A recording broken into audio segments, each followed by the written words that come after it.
Hey everyone, Stalin here, and in this video I'm going to talk about my experience with LinkedIn and the top lesson that I've learned through that particular experience. So if you don't know who I am, my name is Donald. I'm an entrepreneur and self-taught software developer, and the purpose of my channel is to share the lessons that I've gained as I go through this journey so that you don't make the same mistakes I do. So really, I've dedicated my life to sharing all the lessons that I've learned so that you might have an easier time than I do. So, a while ago, I had a interview all the way from phone screen to on-site with LinkedIn. And I've been doing some reflecting recently on how this experience has really helped me in my journey on self-improvement to not only perform better in interviews, but to perform better in life. So, I think most of you clicked the link here to find out, all about the experience I had with LinkedIn, what questions they asked, how I got reached out, and we'll definitely talk about that in this video. So let's actually go right into it. So I got reached out by a LinkedIn recruiter saying that they had some open roles and if I was open to opportunities. Now, given that LinkedIn is a big company, I would consider them part of FANG. I absolutely said yes. So I schedule a recruiter screen with her, and she just asked me those basic, typical recruiter screen questions like, why LinkedIn, that kind of thing. What's the reason why you're looking? Standard kind of stuff, right? Asked me about my visa eligibility. Typical stuff that a recruiter would ask you. And then after it was all good, she asked if I wanted to do a phone interview. And obviously I said yes. So before I talk about, what was on the phone screen, I think it's really helpful to go over my background. Because I'm not some, data structures and algorithms whiz kid, right? My background's in electrical engineering. I didn't take any computer science classes in college other than a discrete math class that I took that I ended up getting a D plus in. I barely passed that class and I hated every minute of it.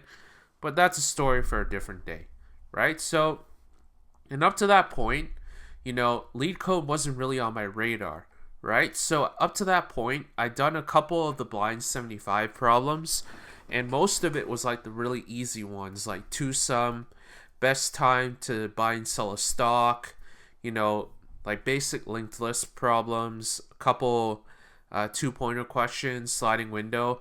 Nothing special here.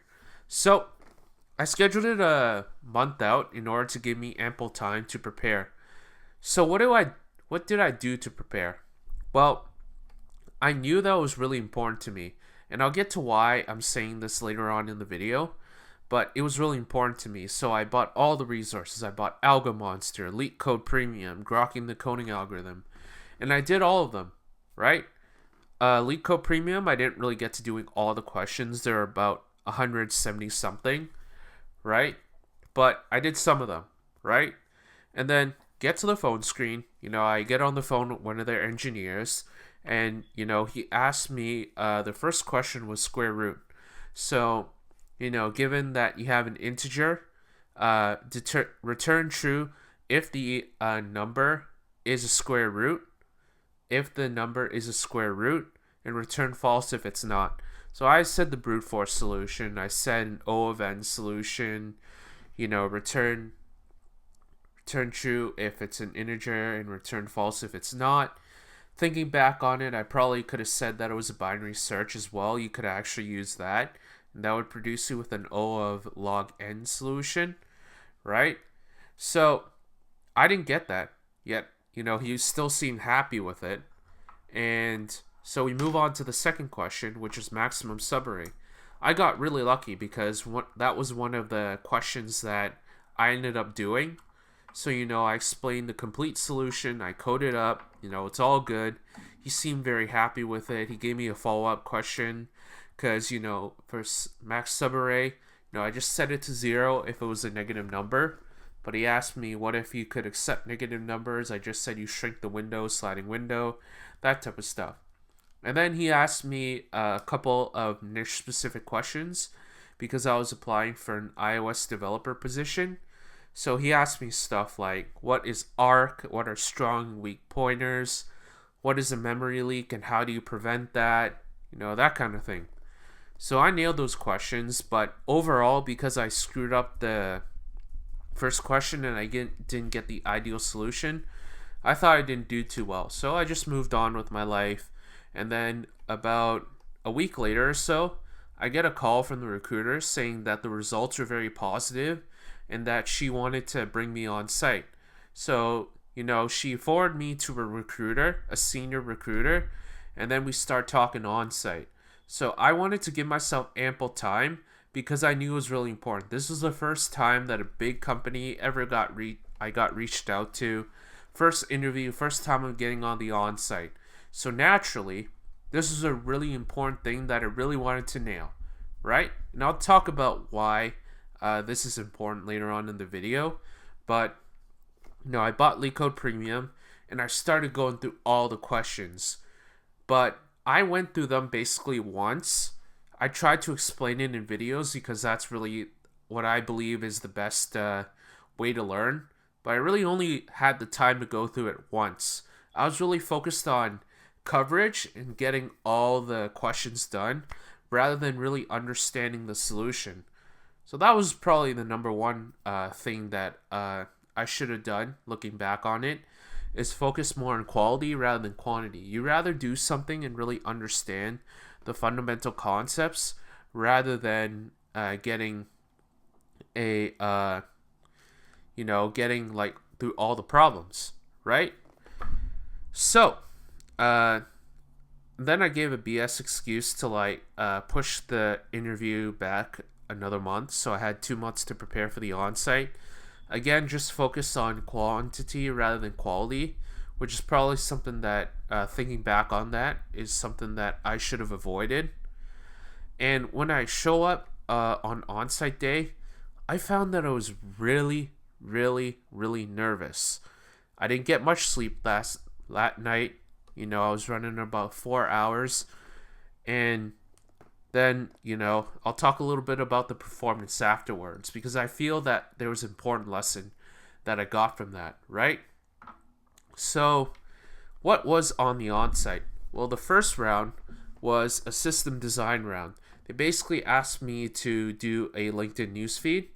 And through the resources that I gained through the surfing around on the internet, what I did was I focused on asking a lot of questions, drawing out the high-level diagram, and letting the conversation flow and letting them gain clarity into what areas that they wanted. So, I asked them, they asked me for the LinkedIn newsfeed, I gave a high-level diagram, I went in depth, and then they asked you questions like, oh, how do you handle, I don't even remember anymore, it's been a while now, how do you handle this, how do you handle that?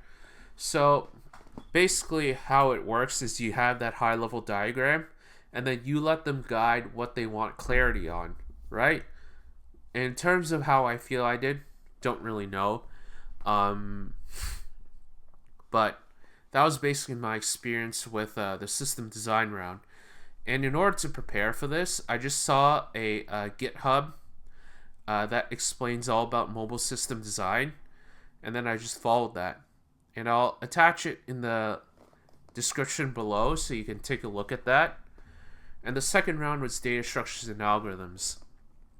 Now, looking back, this is really embarrassing because I actually have a problem on this on my YouTube channel. But I'll talk about the lesson I learned at the end. But it was all-in-one data structure, right? So, all-in-one data structure. So, all-in-one data structure is a LeetCode hard problem. And basically, you have to use a doubly linked list and hash maps. But for some reason, because I wasn't running on any sleep, I could not figure out exactly what that was until the very end. And the interviewers weren't very helpful either. They were just sitting and staring at me, which counteracted to the nervousness too. And the fact that I really wanted to do well definitely didn't help my performance, right? So I sat there. Eventually, I figured it out, but I had no time to code up the solution. So I just explained what I would have done, and then that was that. The third round was a behavioral interview. I sat down with the host manager. He gave me some behavioral stuff. I explained what I would do, the teamwork stuff. How do you work with a team? And, what do you do when you have a conflict with one of your coworkers on the direction that you want to go? Typical behavioral stuff, right? Fourth round was one of the rounds that I was actually afraid of, mobile coding. And because I was afraid of it, it actually became a self-fulfilling prophecy, and I ended up not doing well at it, even though it was relatively trivial. Basically, you had a JSON on disk with like a title, and you had to show the title and have a user enter in some information. Like it would ask you stuff like, what's your name? You enter Donald, and then it would list it in a table view, and that was basically the assignment. And because I was nervous, I wasn't able to figure it out on time, and that was the interview. So what did I learn from it? I think that was one of the most important of it. And then if I look back on the interviews, this was a really important concept that I got wrong and was the main reason why I failed. It's because I put too much importance on it. Now, what does importance actually mean? Well, importance means when you basically put something on a pedestal. Now, what does it mean to put something on a pedestal? When you really want something so bad that it ends up getting away from you. Now, the best way I can describe this is, let's just say that you really like a girl, She's shown you she's really attractive, she's just your type. You keep texting her, you ask her to go out, but she's not responding to your texts. In fact, she stops talking to you. And then only when you stop talking to her, you forget about it, she comes back to you and she asks you, hey, how's it going? And by the way, this has actually happened to me in my life. I used to have a big crush on this one girl, and she used to text her all the time. Now I was like 16 years old, huge crush on her. And then over time, I just lost interest and I just forgot about her. And recently she's been hitting me up in the DMs because of this. And it's really the same thing with interviews, right? When you have a certain company or a certain position on a pedestal, you're less likely to do well because you put an artificial constraint on the fact that you have to perform instead of focusing on having a good experience and, talking to smart people. And until I had this realization, I could not get a job, right? Because I graduated during the COVID pandemic, and it took me 2 years to get a job because I was so attached to it. I was working like minimum wage as a lifeguard, and I'm like, I have to get a full-time job. I have to get a full-time job. I have to get a full-time job. And only when I stopped caring about the result did I actually get that first full-time job. And I didn't realize that this was what happened with LinkedIn until I really reflected on it. Now, another reason why is I was afraid of failing this particular interview, right? And I think this was really apparent, especially with my lead code abilities as well, is, I was just afraid of the unknown and the fact that I was going to fail. But the key here is to be okay with the fact that you're going to fail. Like, let's take it back to the dating example, right? When you ask out a girl, there is a chance that she's going to say no. And it could be for the most ridiculous reasons, right? Let's just say that, I come here, I'm like 5'9". She might think you're too short. But to another girl, she might think you're the perfect height. You look at me, I wear glasses. Maybe the girl doesn't like the fact that you wear glasses. Or maybe you find another girl who really likes guys who wear glasses. Maybe you look at me, I'm a little bit more muscular. Some girls like that, some girls don't. And that's really the same way that you should approach interviews, right? You should approach interviews from the growth mindset of how can I learn from this experience? Even if this experience doesn't go well, what can I learn from it, right? And until I did that, did I get no results from my interviews, right? When I got my first engineer job, I was like, okay, I've had enough of this. I'm just going to, have a good experience and see what I can learn from it, right? And then I ended up getting a job with a random company in San Jose, and then that was that, right? But because I put too much importance on this interview with LinkedIn, was the reason why it was going away from me. Now, this is a concept I got from Reality Transurfing. I recommend that you pick up the book. I have that actually right here.